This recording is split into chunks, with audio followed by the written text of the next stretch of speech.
Yo, what's going on everybody? It's your boy Naruto Explained here, bringing you guys another Boruto Naruto Next Generation discussion on the fallout from Boruto chapter 78. And today, I want to take a look at the major line that we crossed in the manga now that Kawaki has both sealed away Naruto and attacked Boruto before he left the Hidden Leaf Village with basically all the available ninjas hunting him down. We've known for 7 years now that this was going to be something that happens, a split between Kawaki and the village. Because the literal first thing that we saw back in 2016 when Boruto chapter 1 first came out was that Kawaki appeared to be at the center of the entire Hidden Leaf Village being destroyed, and that half of the Hokage faces on the Hokage monument were all destroyed as well. However, now that we're here, it's time for us to take a deeper dive into what the split with Kawaki means and if Kawaki is above redemption, because it's a very complicated situation. Just as we had to look at all the signs that Kawaki was going to betray Naruto, we have to look at both sides of this current discussion, which are, is Kawaki above redemption? And on the other side, we have to look at how Kawaki can be redeemed in the future, which that redemption topic is a Patreon request that I'm going to follow up on later on this week. So jumping right into the discussion itself of, is Kawaki too far gone to be saved? I think it's a very interesting discussion because we're in a bit of uncharted territory here. We've had characters who've been willing to go off the deep end in Naruto's franchise before, and it's important to look at those cases before we go into Kawaki's situation. Danzo was willing to sacrifice the Uchiha clan for the safety of Konoha's present and its future and its security, even if it meant having children who knew nothing about the clan's plans to do a coup d'etat when he ordered Itachi to carry out the massacre of the Uchiha clan. Orochimaru, in his quest to learn everything about chakra and ninjutsu, not only experimented on innocent children and grown adults, but he even betrayed his position and trust as a sensei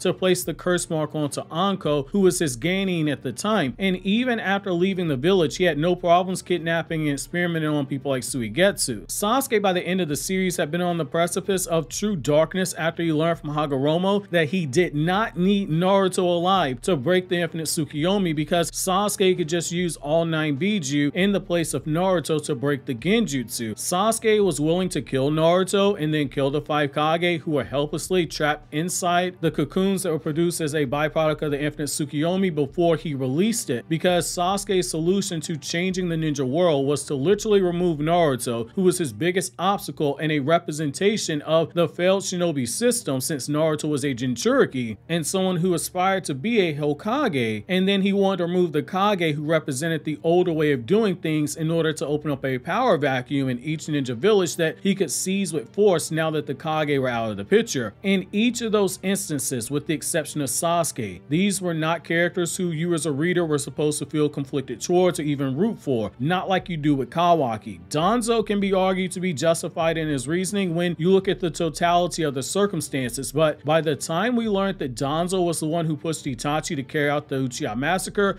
he'd done so many shady things and had already been cast in such a shady light during the Tenchi Bridge arc and everything after that, that the reader investment towards him being viewed not as a villain but a morally great character who many viewed as being a bad guy was too deeply rooted into the minds of readers. Orochimaru was a bad guy. At the time, there was no real reason for readers to view him as anything other than that. However, Kawaki in a way parallels Sasuke to a degree. Sasuke started out the series as a member of Team 7, and readers watched him grow, and over time during the first 27 volumes of Naruto, we watched him give into that darkness, with it becoming clear around volume 20 that Sasuke was going to give into that evil influence of the curse mark and his trauma that he got from the Uchiha massacre. With Kawaki, while we did see him open up the series at odds with Boruto when he was first introduced into the timeline, we saw a boy who, like Sasuke, was a victim of trauma, haunted by the demons of his past. He had an abusive father who eventually sold him to a stranger who at the time came to purchase him, which that stranger ended up being Jigen, who would subject Kawaki to the ritual process to see if he was compatible with Ishiki's Coma Seal, despite knowing it could kill Kawaki. He would be experimented on by Amato, who would turn him into a cyborg by implanting ninja tech throughout his body, like he did all the other Kara Inner members.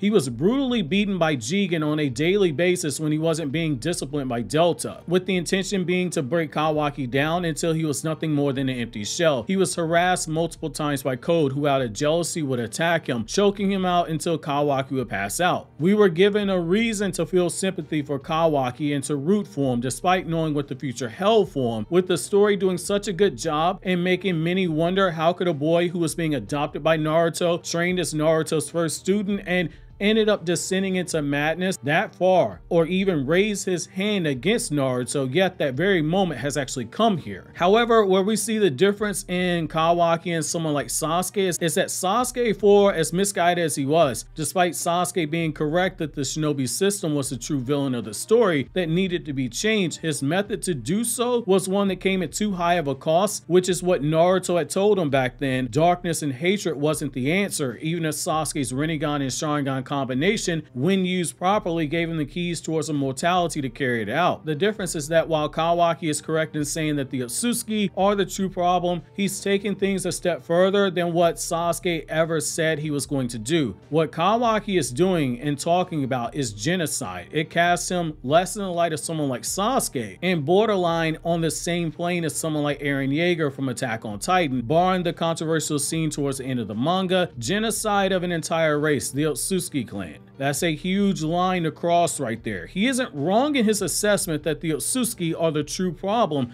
who need to be stamped out. He's been forced to be the vessel for one of them, seen firsthand how they view humans as being replaceable, as nothing more than nourishment for a chakra fruit, and he was a cog in the Otsutsuki cycle of life, death, and rebirth that is used for their methods to harvest a chakra fruit. However, there's something to be said about the genocide of an entire race when one is making their judgment based off the interactions that they've only had with two Otsutsuki, Jigen, and Momoshiki, yet it's in line with what we've seen with Kawaki.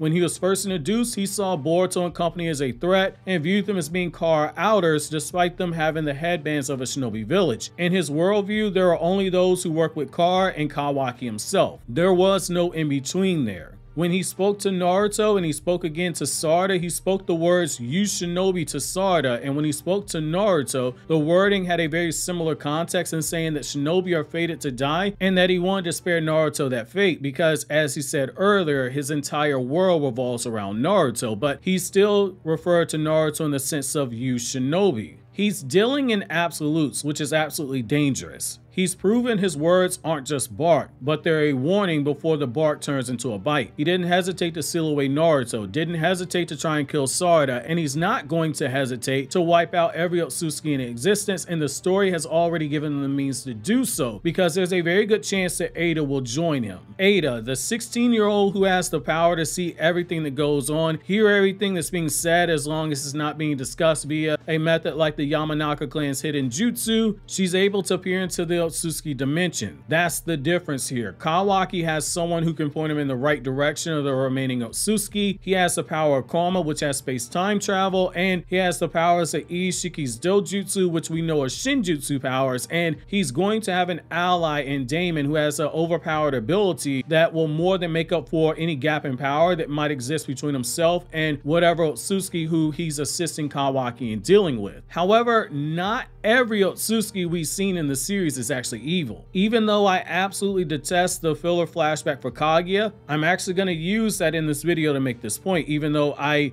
draw a hard line in the sand when it comes to using Naruto filler, because Naruto filler oftentimes contradicts the manga. That flashback showed that even Kaguya had a softer heart before she eventually snapped. Hagoromo was the founder of Ninja and tried to use chakra to make the world a better place. His brother Hamura had a whole clan on the moon that never bothered those on Earth until Teneri tried to destroy the planet, and in the light novel for the movie, he was basically looking at Hinata as a baby-making machine to recreate the entire human population with their offspring, which, wow, she dodged the bullet because that was basically breeding, either literally or through some crazy chakra methods. Some Otsutsuki want to harvest chakra fruits. That boy Teneri was saying, I'm about to harvest Hinata's eggs. However, even Teneri wasn't truly evil, and he stepped in to awaken Boruto's Jogan. Boruto technically is an Otsutsuki, yet Boruto's heart is actually pure. Wiping out the entire race is a line that not even Sasuke actually would have crossed, which is why I said that he's coming close to that line of Eren Yeager in his quest, even though both of them can be argued to be right in their goal, but not necessarily in their proposed actions. Exceptions don't make the standard. I think we all can agree with that, but when you start seeing multiple exceptions to what's already a limited sample size, it might be time to revisit your hypothesis before you go any further in your actions. If we start seeing Kawaki cross the line of killing without remorse, regardless as to if they're Otsutsuki or not, I do think it does become a question of should he be redeemed or not, and if he is redeemed, how high of a price should his redemption be. Kawaki's soul is in the balance right now, and what makes it so dangerous is that right now there's nobody who can check that power if Ada and Damon end up joining him, which smart money is betting that they do join him and they just yank Amato because Amato has that shutdown code, and Amato needs Kawaki because Delta's a clone of his daughter, but Delta doesn't have the soul of his daughter. The soul of Amato's daughter is in Kawaki's karma seal. Kawaki is becoming an interesting case study on the belief of absolute power corrupts everyone, especially those who are like Kawaki, who go from being powerless to being the one in power. And I think that's what's ultimately going to make Kawaki such an interesting character when we get to the end of the series itself. Someone going from being powerless to someone being in power. The decisions he makes here from this point onward, in particular with this blind genocide of the Otsutsuki, are going to be a major determining factor for his future. That being said, I'm curious to hear you guys' thoughts in this matter. Is Kawaki on his way to becoming another Eren Yeager, justified in his goal but wrong in his course of action? Will he say he only wants Naruto to love him forever and ever, or is Kawaki still at the point where Kawaki, regardless as to if he carries out his goal or not, he can actually be redeemed? While you think that over, click here to watch this Naruto Explained video.